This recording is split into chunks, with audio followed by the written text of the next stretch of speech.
Hey folks, Karen here again with Plattr. Here to share some different kind of tips. I normally share, our SEO content hacks and social media hacks, but today I really want to touch about something that's more on the operational side. So we have about 106 employees in Plattr. 6 of those employees are in the US. The rest are all our mighty force in the Philippines. And so obviously we have to have a lot of controls and QC processes in place in order to do what we do on behalf of our clients, with the majority of our team being overseas, and a lot of folks coming to us have already tried to produce content themselves, or at some point have utilized some VAs in the Philippines, and all will kind of have a very similar experience. It's less than ideal.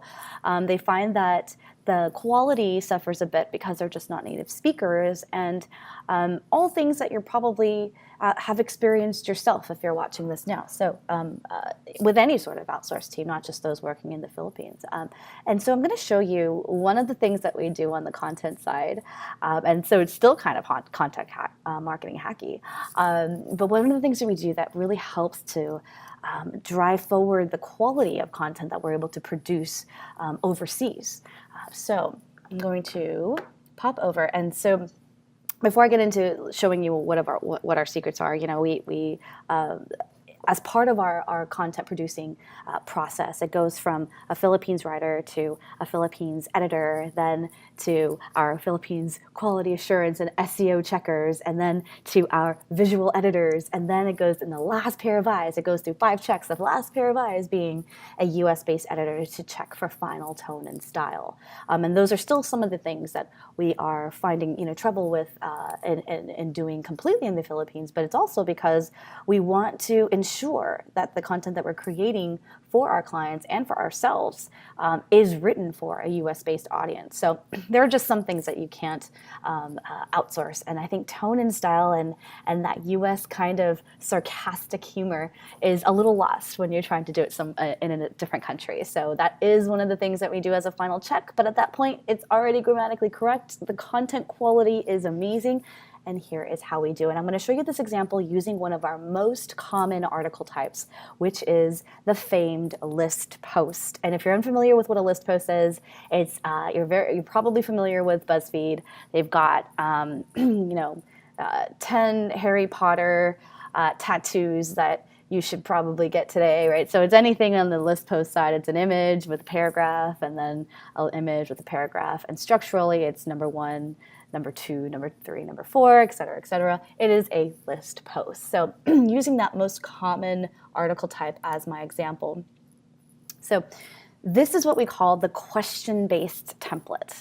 This ensures that we're not only getting all the pieces of information that I want in every single paragraph, but also it's utilizing the right SEO tactics without having to sit there and train a bunch of times on these things. So starting first with the step 1, which is the H1 title. The titles, I kind of, again, give them a little pointers to remind them. By the way, every single one of our articles goes through this question-based template, especially in the beginning with our Filipino writers, unless they've graduated and they already have memorized these things by heart. So that eventually they do get there. So the title must be descriptive. So I'm just giving them some pointers here, but really, this is where I think our money is, right? So we've formulated these questions that they must answer within every single title, which is number 1, does it include the target keyword? How many items will you be featuring? Because list items always have a number, and describe in 1 or 2 words.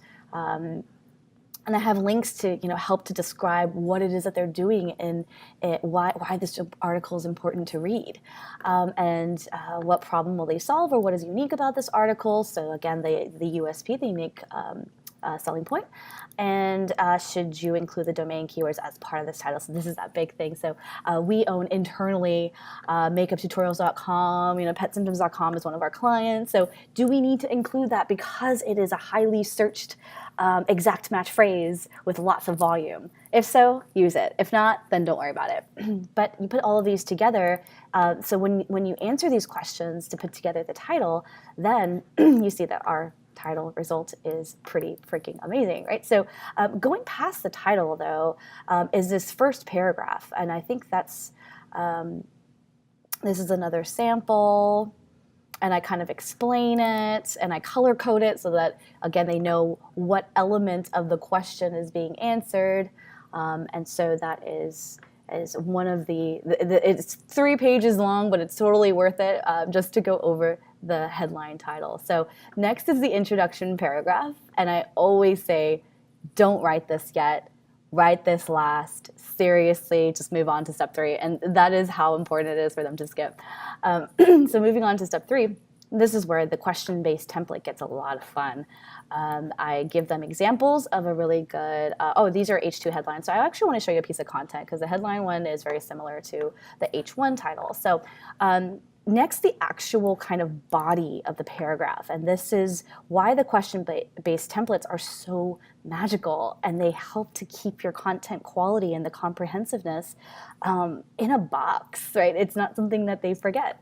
So first is to answer each list item in that introductory, in that list item paragraph. And now we split this up into 2 paragraphs, sometimes 3, but they have to answer all of these questions within every single list post kind of description. And that's number 1, what is a featured item? So what is this list post on? What is unique about this? And what is the featured item used for? Or why is it necessary to the reader? Number 4, do you need to introduce readers to any concepts that are related to this featured item? So do you need to define anything? And finally, where can they go to learn more? So as an example, you can see, what is the featured item? It's the first SEO software LSI graph. This is, again, some more examples. But putting that all together after I've answered these questions, and that ensures that every single list post descriptor has all the elements that make it unique and interesting and complete. Right? So that is what I'm looking for there. So you see it, put it all together. And again, I've color-coded each of the questions being answered because I'm showing them that, yes, you can change the order of the questions, you just need to include it. So by the end of using this question-based template, it becomes a very valuable piece of content.